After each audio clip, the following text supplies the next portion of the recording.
It is September 10th, 2024, and the world tonight is glued to their television watching the matchup they've been waiting to see for months, and that is Trick Williams versus Pete Dunne in the last man standing match in NXT. To determine who will face for the NXT Championship when it debuts on the CW in Chicago. It's quite a contest. We'll talk about it blow by blow, everything that happened, and the winner later on in this show. This is the Wrestling Inc. podcast. I'm Glenn Rubenstein, joined by Emily Mae. Together again. Hi. So good to see you. I'm glad to be back. Yeah, it's been a minute. I know, right? Everyone's been all over the place. Yeah, I know. It's, end of summer, getting that last travel in, but fall is upon us soon. Good wrestling season. This is the interesting time where I feel that WWE is about to relaunch Raw as a 2-hour show, as we learned last night. NXT is going to the CW. SmackDown's coming to USA. And who knows? They might actually start telling some stories now. Well, I think they're telling some stories for sure, but it's just going to be in a different place. It is a different time. Like, it's actually really exciting. When we dive into the episode, we'll kind of see, I think, the effects of this big CW debut is really kind of affecting what they're doing the next few weeks leading into October. So it's really exciting time for sure for NXT and all the programming. Absolutely. Well, before we dive into NXT tonight, what is going on in the news? Oh my goodness, Glenn. I'm sure you saw everyone has been talking about the PWI. The top 500 wrestlers list is out. And again, this is like one of those things. I don't know if I know as someone that is friends with lots of people on the list, it's always like one of those things that's like Christmas morning, right? You kind of wake up, you kind of see if you're on the list, what number do you rank? And again, PWI revealed its top 500, and the time frame for this to measure each of the performers' success was between August 1st, 2023 and July 31st, 2024. Mm-hmm. And again, they have all these parameters on type of matches, things like that. And Glenn, did you hear who was number one? Yes. And I wasn't really that surprised. Cody Rhodes. Are you surprised? He has adrenaline in his soul, and he's the number one wrestler in the world, according to PWI. Yes, according to PWI, the top 10, again, starting at the top, number 1, Cody Rhodes. Number 2, Swerve Strickland.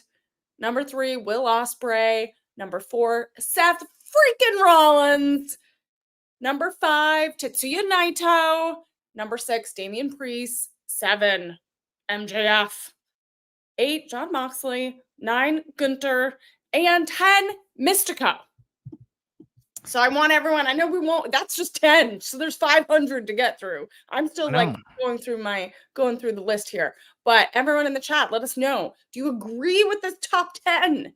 Glenn, do you agree with the top 10? It's a good top 10. I would like to see Tony D'Angelo, on that list. I think he's made great strides, both in wrestling and character work, the things that really matter.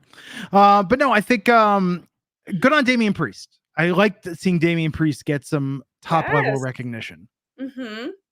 I mean, we talked a little bit about, we talked about this on Raw about like the transition and journey that Damian Priest has been going through this past year. And then now, like with this Terror Twins thing, he's, even though he's not necessarily a champion right now, he's more over than I think he was as champion. So like this journey he's going on, I'm excited to see him on the list too. So if you all are interested in hearing more about the PWI 500, check out WrestlingInc.com. There's a whole article on it, as well as check out PWI. Again, we'll just, tag Glenn and I on social media. We'll talk about it. We'll debate it. And I want to know if you all agree with that top 10.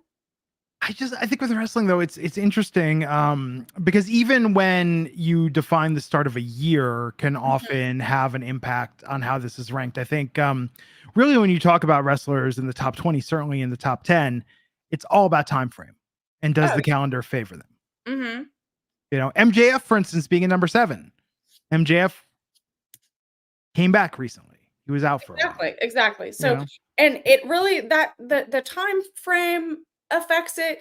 Again, the booking of what type of matches, who the opponents are, if you have a big story, if you're on TV, if you're on pay-per-views, all of that affects merch, like feel like popularity, merch, like all these little factors, I think go into this type of stuff. I know I'm trying to pull up the official like List.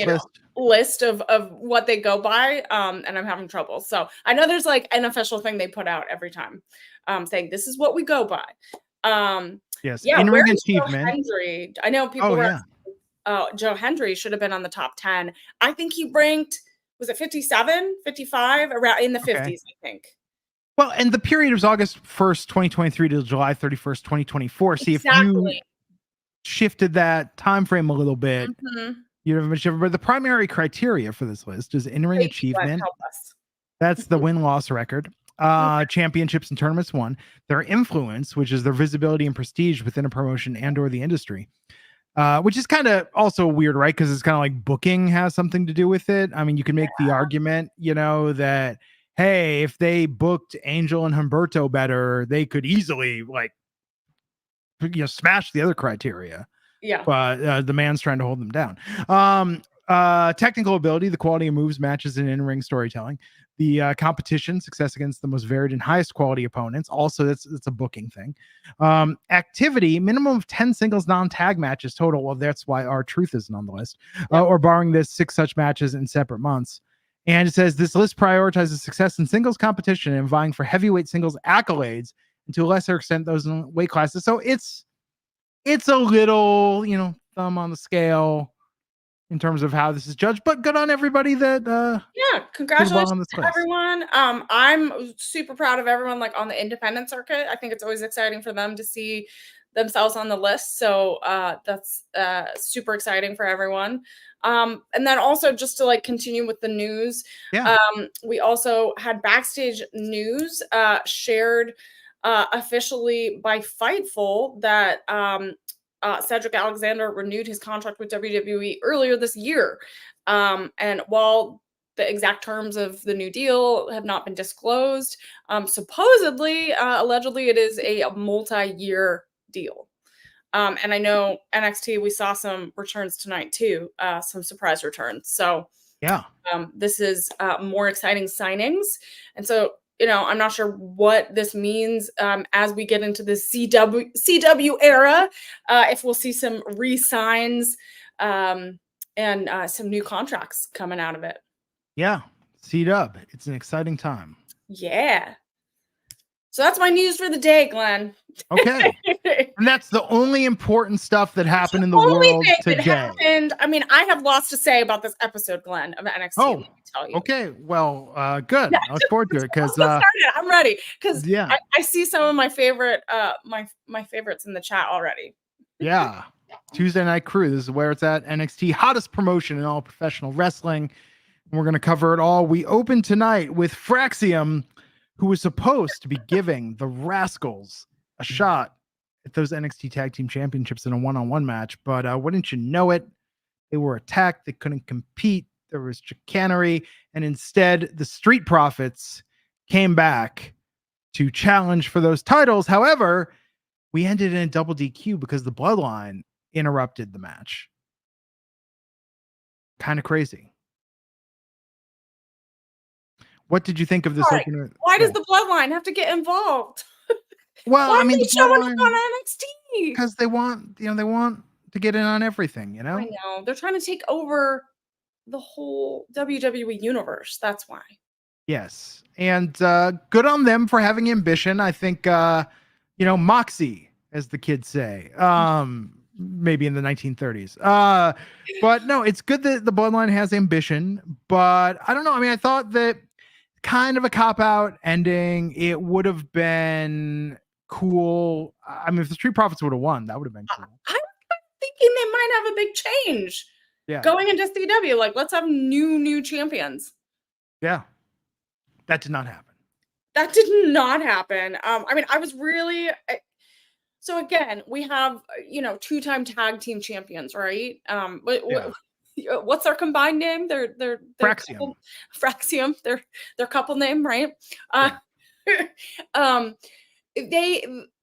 They need competitors, tag team competitors like the Street Profits. They need like veteran opponents to like solidify their next reign, right? If they're going to go into the CW era as tag team champions, they need these competitors, these opponents. So I think it was a challenge for them. But again, we had a lot of shenanigans on this episode where not all the matches ended in a solid win.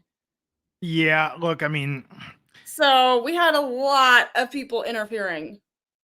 they People. HBK wakes up every morning, and the first thing he Yes. does is he walks over to the calendar and he puts an X on the day and just counts the days until they debut on the CW, because they have to still keep stalling for time and making TV with very little consequence until that happens. So do you think the pressure is on? Because you could sense they're building. They're obviously building. We heard the announcement at the end of the episode. CM Punk's coming next week. Can't wait to get there. They're so looking forward to it. I think it's going to change everything for them. 3 weeks from today, tonight. It's a big deal. But yeah, you can kind of tell that they're dragging some things out, perhaps. But Danny, can you talk about Danny's comment? Temu bloodline. I mean, look, it's the baby bloodline, the next generation. It's a micro bloodline. It's the smaller They're still version. part of the bloodline. They're part of the bloodline. They're just, maybe not all the way up there. Yeah. I mean, as far as I'm concerned, it's Jacob Fatu in the backing band. I mean, Jacob Fatu's freaking incredible. So yeah, he's amazing. He's gonna run everything one day. Yeah, no, he's the best. So yeah, they chaos to end that first match. But then we had Julia versus Chelsea Green. Julia making her in-ring debut at NXT, and I like that it wasn't a squash, but instead they extended the match so Julia could just throw Chelsea Green around for 5 minutes and prolong the pain. Yes, that's what it's about. Julia brings the pain. Yes. Brings the pain. I mean, as many of you all know, I work at New Japan. So I worked with Julia very closely. So she's a former New Japan Strong champion. Like, I am so proud of her for this moment, right? Like, she's worked her whole career for this. So seeing her big entrance, I got chills. Seeing like Chelsea Green is the perfect first opponent for her at NXT, because Chelsea knows she's been doing this for a very long time. She knows she not only worked at Stardom and did two tours with them, she understands the technical aspect that Julia is bringing to the NXT world. Yeah. She understands intimately how that all works. And I don't think there would have been a better opponent. And Chelsea also knows how to put new talent over. She's done it. She does it with some comedy, and she knows the stuff to do to make it all look seamless. And I really think this was a really great debut for Julia. And we did see that little, I'm sure we'll talk about it, but we did see that little moment backstage, not only with Roxanne, but Jordan Grace. So there's definitely more to come for Julia. I think they're going to push her really, really hard, and she's going to skyrocket. Yeah, I thought this match was great, and I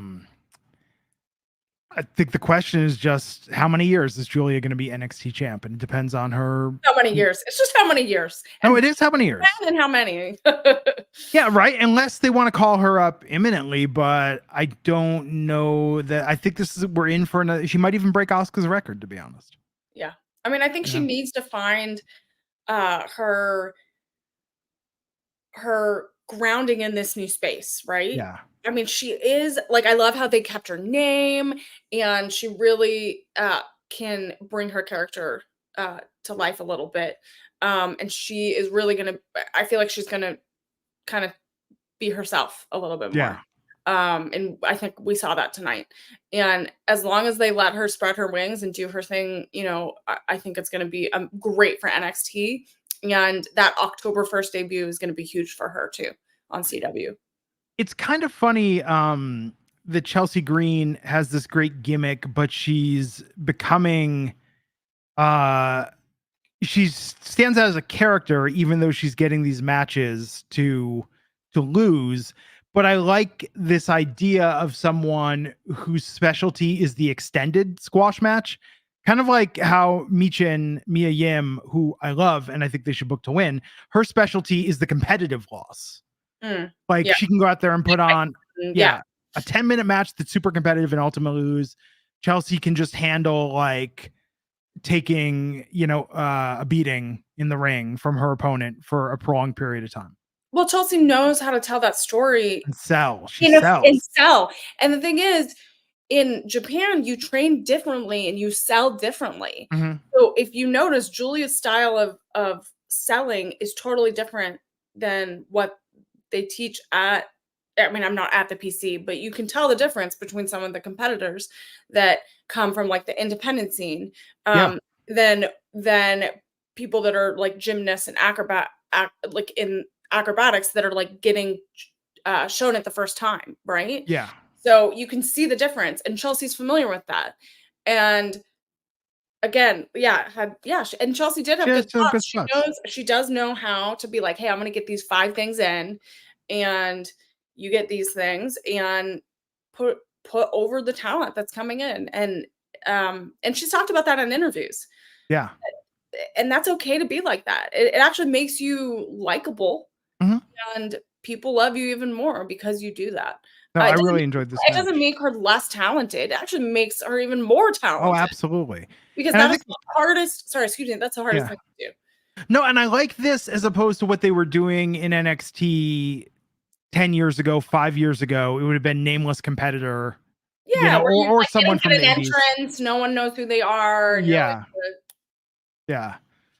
Like, hey, Tessa Blanchard, great news. We booked you for a spot at NXT. It's so Charlotte can come in here and kill you.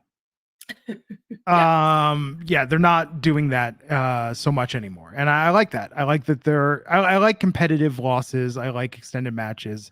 I think the old school squash became too predictable for a while, where they were trying to do all these killer characters that now it means something when someone, like what happened the other night with Giovanni Vinci. Like now it's a complete surprise when they do just out of nowhere. Exactly. Like they're limiting those type of enhancement matches. Yeah. Where like the Vinci one, people were quite upset by. I thought I loved it. I thought that was so brilliant.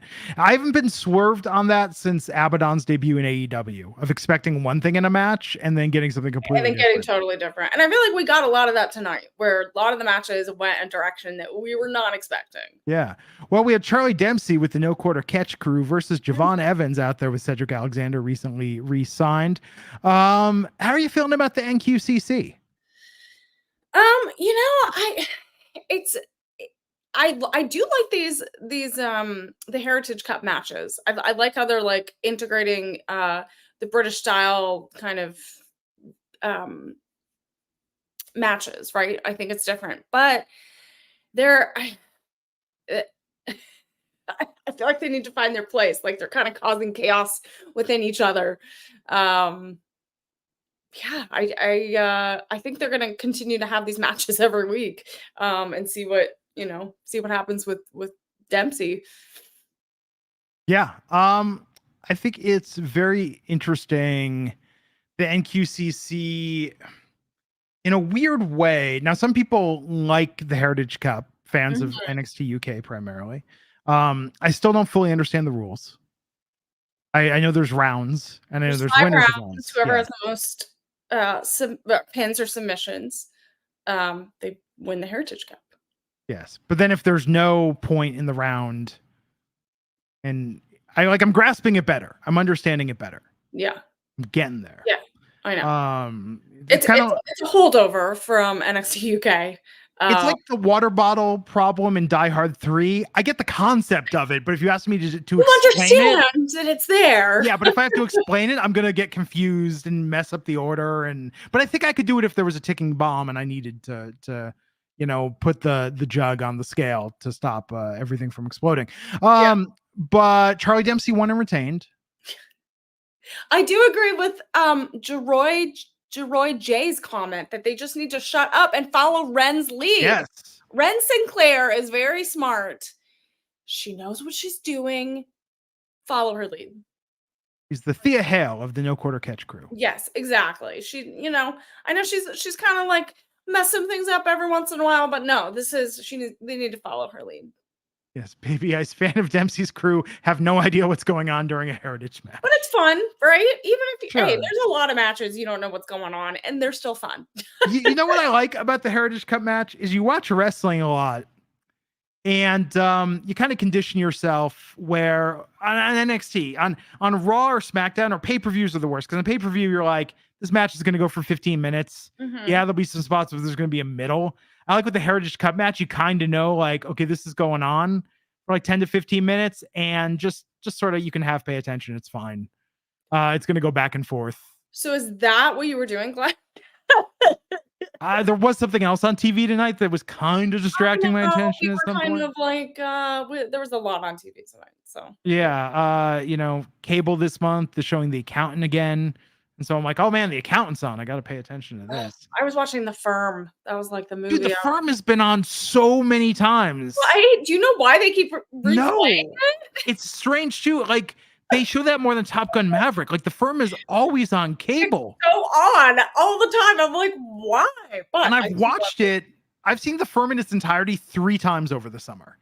Because it's just been on so much. Anyone a fan of The Firm? Let me know in the chat. I mean, look, The Rainmaker is the best John Grisham adaptation of a movie. Like that, I'll watch, and I love that movie. The Firm is good. It's not even Tom Cruise's best movie. Like it's good, but it's not. It's very watchable. It's a very watchable film. Mm-hmm. Anyhow, so we saw who Tony D'Angelo was paying someone off to take on Oba Femi and hopefully take him out. But before that, we got an unsettling video of Rosemary and Wendy Chu playing with the dollhouse and some dolls and issuing an ominous warning. I love this pairing. What do you think of this pairing? This vignette?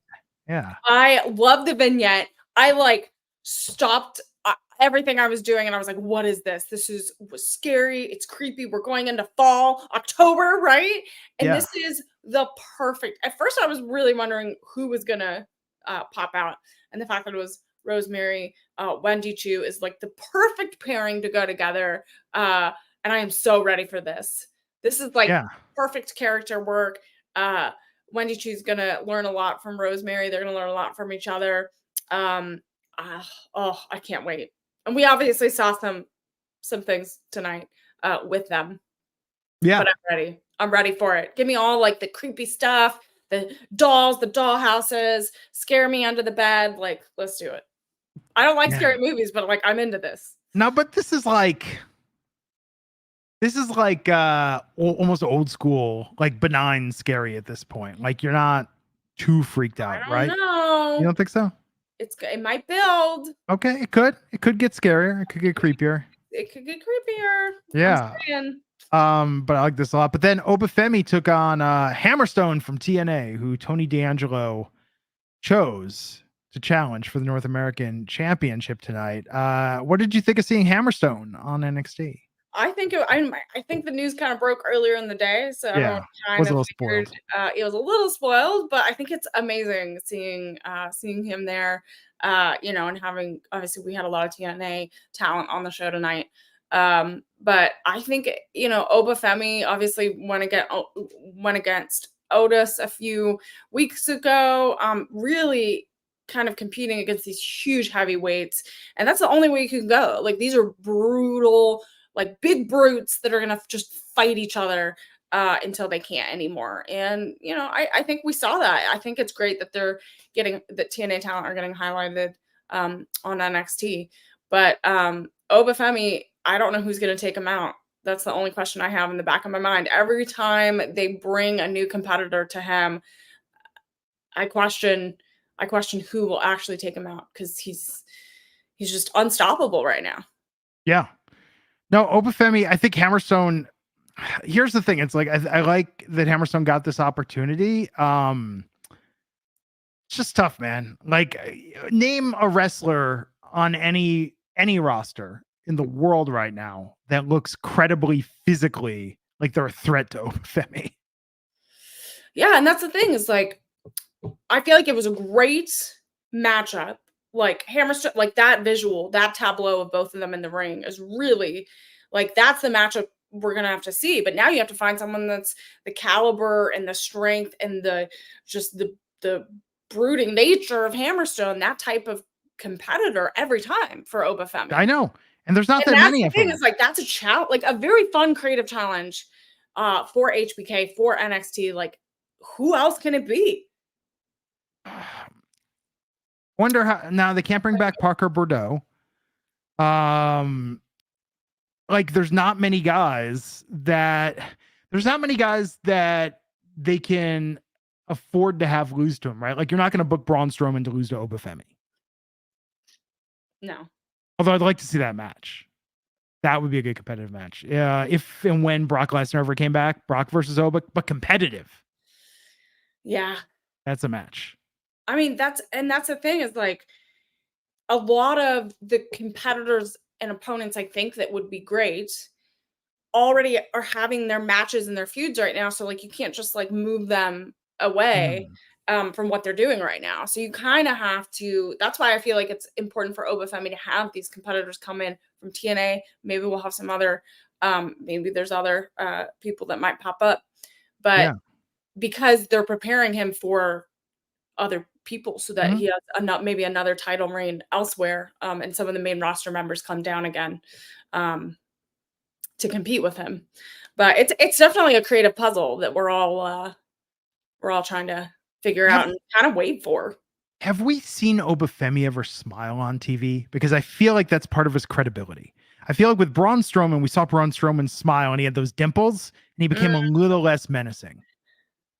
I think he kind of has a smirk, like not a full smile, but he kind of had, you know how like evil villains have like a little, I can't do it, I'm not an evil villain, but there's a little sparkle, like a little smirk in the side, but it's not a full smile.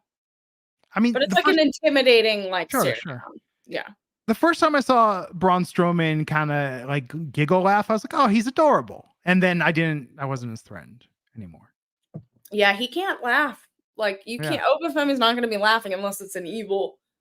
Evil, like a cackle. Yeah, a cackle, like a baritone. He's up in the tower, you know. Or like the 7-Up guy or something, like an evil, like, you know what I'm talking about. It's a dated reference for people. But that dude had a good deep voice and like an evil sounding laugh. So Oba Femi beat Hammerstone. And then we had Ridge Holland versus Duke Hudson with Thea Hale and Riley Osborne out there. And man, Ridge Holland still got some anger to work through. Yeah, Ridge Holland is having some anger issues. I think he's gonna need to go to some have some sessions. Yes. Kind of talk through those issues. He obviously wanted to take it out in the ring tonight, but yeah, he's having some issues here. Beating up Duke Hudson. Thea Hale begging him to stop. And yeah, Chase U's having a tough time. Can we talk about that, Glenn? Just Chase U in general has just not been able to really get over what's been going on with them. Financial ruin and losing, you know, all these matches and the Heritage Cup, and I don't know what they're gonna do. So maybe if they have a downturn, it gets put in receivership. It gets assigned to JC Jane, who then comes back, and they have to like kind of mend fences and work together. And we get the JCU storyline finally like done right. I feel like there needs to be some resolution because I feel like the members of Chase U are just kind of floating around trying to figure out how they're going to survive. Well, I think Thea, she was asking Ridge to stop, but again, I just at this point, like, we're talking about this, you know, I think Thea, like, just a good Bobby Hill style kick to the groin, and she could have put an end to that with Ridge Holland. Roel says, match of the night for me. I hate Chase U. I love seeing Thea cry. Oh, man. Rough. Things are not going well for Chase U. Medical officials were out there with a stretcher. Yeah, you got to be careful. Poor Duke Hudson. And then, though, strangely, back from the break, and then Wesley's like, now's my time. I beat up Zachary Wentz and Trey Miguel. Well, Like, hey, Wentz, let's have a street fight. I know. It was interesting because it's like, wait, okay, the tag team's not competing, but he's coming out here and saying, well, we're going to have a street fight later. Yeah, on the CW night one. Yeah. And poor Vic Joseph is like, you took my mic. I hate when people take my mic. Let me tell you, Glenn. I don't like it. Yeah. I mean, that's a hot match. Do you think it's the right call, though, based off everything that we saw with what happened in No Mercy and all the momentum? Do you think it's the right call not hit pause on that for 3 weeks? I don't think they're going to pause it completely. I think they set it up. I think we'll see some segments in the next few weeks. We'll see some stuff. Yeah. Yeah, it's interesting. I'm looking forward to that quite a bit. I mean, who doesn't like a street fight? Well, I mean, I like street fights. I like the brutal. I mean, yeah, Jack knows. We talked AEW this weekend. He knows that the brutalness I like. I think if you have a street fight, you have to come out dressed as your favorite Street Fighter character and adopt their moveset for the duration of the fight. Oh, I don't know. That would add something to it. Because instead it's just like, oh, look, I got a trash can and a kendo stick. First off, who's ever used a kendo stick in a street fight? I mean, everyone? You've never used a kendo stick? Not a wrestling street fight. I mean, like a legitimate street fight. Like a legit street fight? I mean, it depends on how much stuff you have in the car or in the back alley. That's true. But a kendo stick? I've never seen a kendo stick in an alley. And I've traveled around this country quite a bit. You haven't just seen it sticking out of a dumpster? No. Now, like a chain? Sure. Yeah. Like a beer bottle? Sure. Yes. Baseball bat? Pipe? Possibly? Baseball bat, pipe, gasoline, because like Danny said, I always like a little fire. A sledgehammer, which we all know you use. Sledgehammer. You could use a tire iron. You could use a tire. You could use a hubcap. Don't see, Glenn. Now you brought me down, and I'm gonna just like keep going down this list of things that I want to see. Somebody, just for my own peace of mind, all of our fans. I see there's so many of you right now. I know thousands of people watch the show. I want you all to to purchase kendo sticks and go leave them in trash cans and alleys. just so I can feel like they're like, let's give legitimacy to the kendo stick in a street fight. Yeah, I mean, Danny's saying apparently you have not been in a fight in Japan. I get that. I get that other countries and other cultures are different, and you know that's. I mean, we need chains, we need tape, we need there's see, I can continue. Okay. Barbed wire, tack, fences. I mean, I've like Green Street Hooligans is one of my favorite movies. Nobody was using the soccer hooligans weren't using kendo sticks. They're doing that horrible thing with the credit card, but not. You haven't seen the trunk of my car. Okay, so. That's good. Hey, got to protect yourself. Always travel with a kendo stick. That's exactly what my mom. Instead of mace, you can use mace. That's another one. It's been a while since we've seen something like that, like gimmick mace in a street fight. I could go for that. Yeah. Yeah, that could be interesting. Let's do it. I'll bring some next week. I remember one time I had like a keychain pepper spray thing. It went off. My brother goes outside and he's like, okay, can I mess with this? And he shoots it immediately into a gust of wind that blows it right back into his eyes. Oh my God. Why would he want to mess with the pepper spray? One of the funniest things I've ever seen, though. Why would you like voluntarily say, let me go play with pepper spray? Then that's just karma. That's just him. That's just Darwin's. One of the funniest things I've ever seen. I mean, I felt bad. I got him some milk to wash his eyes out with, but it was one of the funniest things I've ever seen. It was like a real life episode of ridiculousness right in front of me. Jordan Grace tonight defended the TNA Knockouts Championship. Lots of speculation on who was going to face her, and it ended up being NXT's own Sol Ruca. What did you think of this match? I mean, I honestly didn't know who would come out, right? I knew it probably had to be an NXT star. It would make sense. I really liked it. I was very impressed by Sol Ruca. To go against someone like Jordan Grace. This is what, her third? Is this her third reign? Is it her third reign? Knockouts champion? Like just a competitor that you're learning so much from. And again, Solrook is bringing her gymnastic background, but she was really taking some of those moves so well, selling, and it like boosted, like I could see the confidence that Solruka just like brought to just go out there, and I think Jordan elevated her in an incredible way tonight. Yeah. Good on Soul. But what's crazy about this is that we got a DQ because Rosemary and Wendy Chu showed up. Yes. See, I told you it's gonna be chaos. They're gonna be the kind of the kind of like the mystical graveyard kind of creepy characters. They're gonna come out and like mess up every match moving forward. I like that. Chaos agents, saboteurs. Yes. But they're like, I love this. I just love this pairing so much. Like, this was like one of my favorite parts. Again, when it went black and I was like, who's coming out? Who's coming out? Yeah. And they did it in such a really, sometimes it's not as effective, right? It's either too short, but it was like long enough where like the crowd was getting anxious, everyone at home watching, and when the lights came up, it just was like, oh, this is why they're here. Because I feel like Wendy Chu is such a bold character, right? And she has experience. Rosemary has experience as well in the ring, and they're just gonna like dominate that. And we need really strong tag teams. Yeah. So you have strong characters and a strong tag team, and they're gonna just steamroll everyone. Well, Bianca and Jade are coming back to defend those tag team titles on NXT. Yeah. That'll be exciting.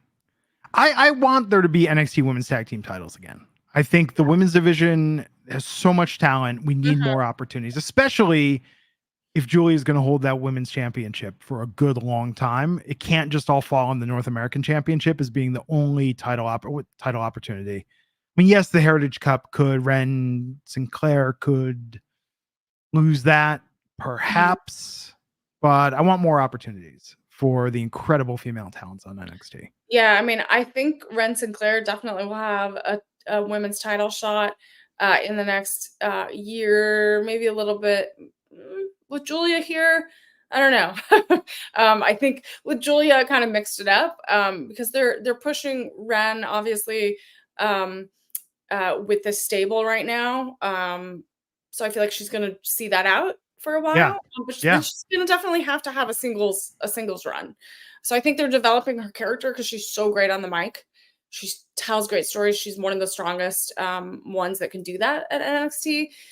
So they are, I think, cultivating that right now. Yeah. Well, backstage, we saw Roxanne Perez talking to Ava when Julia was there, and Funaki. Yes. That was great. That was lovely to see Funaki. Yes, it was great. I love how Julia was like, I don't need you right now, and just addressed Roxanne directly, and just with confidence. She kind of has like a evil villain feel to it. Yeah, no, it was cool. Well, yeah. I'm interested to see how they play Julia because against Roxanne is a heel right now, and Julia kind of has a mix of a babyface heel vibe. So I'm interested to see how they play that out. Yeah. So we went from that to Brooks Jensen asking Tiana Lennox what gaslighting is. It's pretty funny. Sean Spears said, "Don't you worry your pretty little head about those big words." Yeah, don't worry about the big words, Glenn. Yeah. Pete Dunne made his way to the ring for his last man standing match with Trick Williams.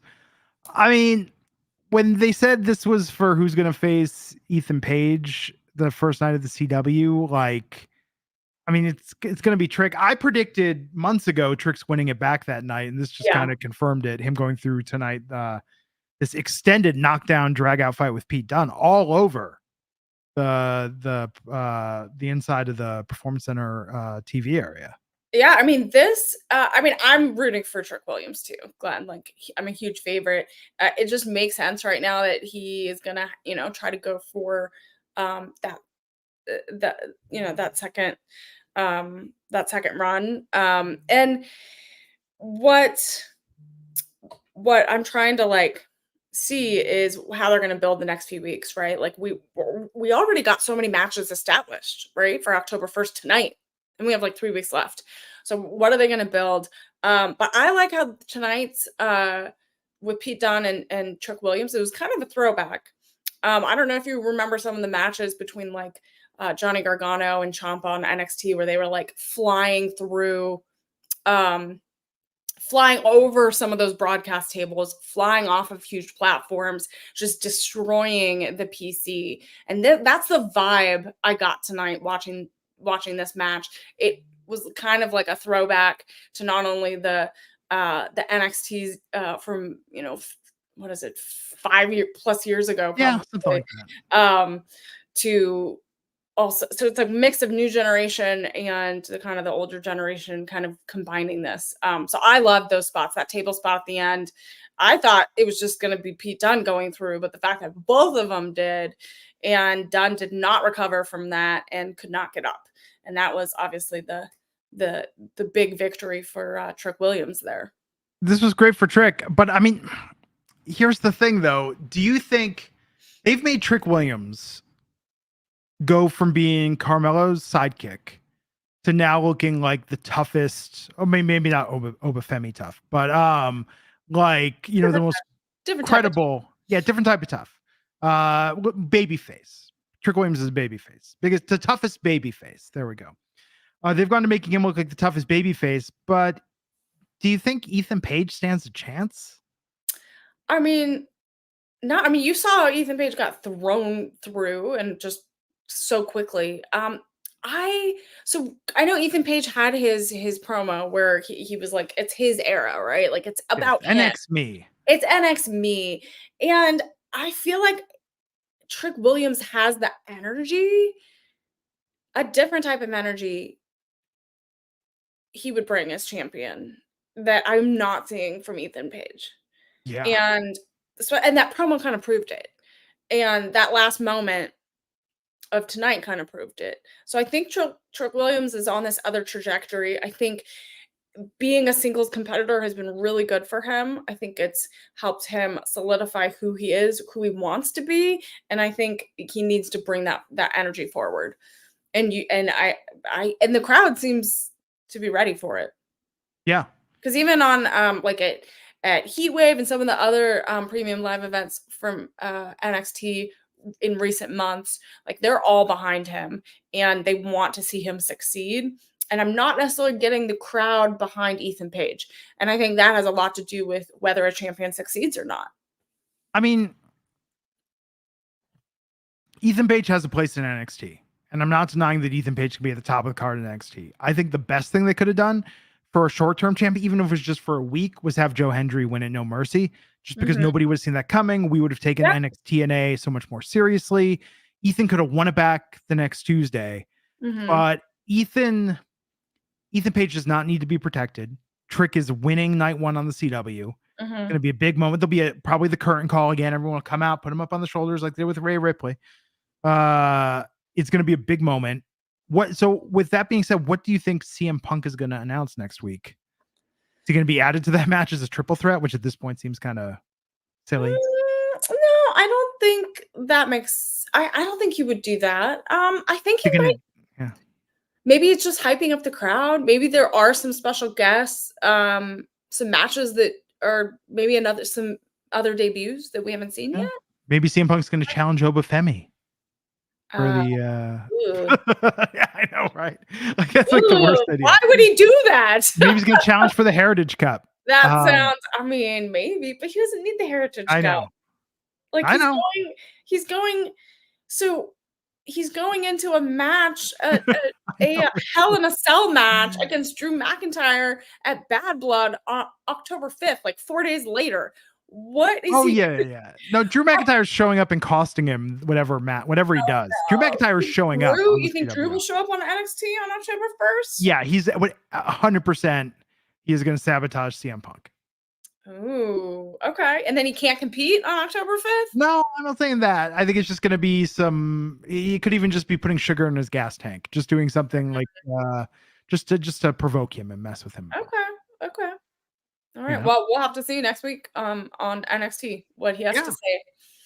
I know, it's exciting. It's an exciting time. This was the most exciting thing on television in the entire world tonight. It was. I mean, I know we have to catch up on world politics soon, so who needs that? I mean, wrestling's more real. wrestling has its own politics. It's true. But good show tonight. Good overall. And hey, I bet if everybody hurries, I bet the firm is on cable again. I'm gonna go check right now. I'm checking my listings. Dude, I get excited, and this makes me feel like a kid again when it's a new month and I'm like, oh, there's new movies in the rotation on cable, yet the firm is always there. It's always there. It's one of those things you can always count on. Tom Cruise and the firm. So weird. Okay, everybody. Well, Emily, where can everybody find you on the interwebs? Yes, thank you all for joining us for the NXT post show. I'm Emily Mae. You can follow me on all social platforms right there below. Emily Mae Heller. And you can see all my, I have exciting things happening this weekend. And I'm always at wrestling shows and going all over the world. So follow me and you'll know where I'm at. Nice. I'm at Glenn Rubenstein. Everybody, tomorrow night, AEW. Friday night, SmackDown comes back to the USA Network. Yes. Into Wrestling Inc. It'll be a star-studded show, I'm sure. Yes. I got this from the USA Network. I'm going to open it later. Maybe it's just all promo items from It's just promo items, I'm pretty sure. But I'm excited to open it. But maybe it's like old promo items from The Purge, the series. They're like, hey, we had this lying around. Yeah, all of a sudden I'm like, oh, this is for the firm. Yeah, it's a mug that says Chrisley knows best. Whoops, wrong package. So yes. Very exciting. Everybody. Yeah, have a great night. Have a great rest of your week. We'll catch you back here next time on the Wrestling Inc. podcast. Take care.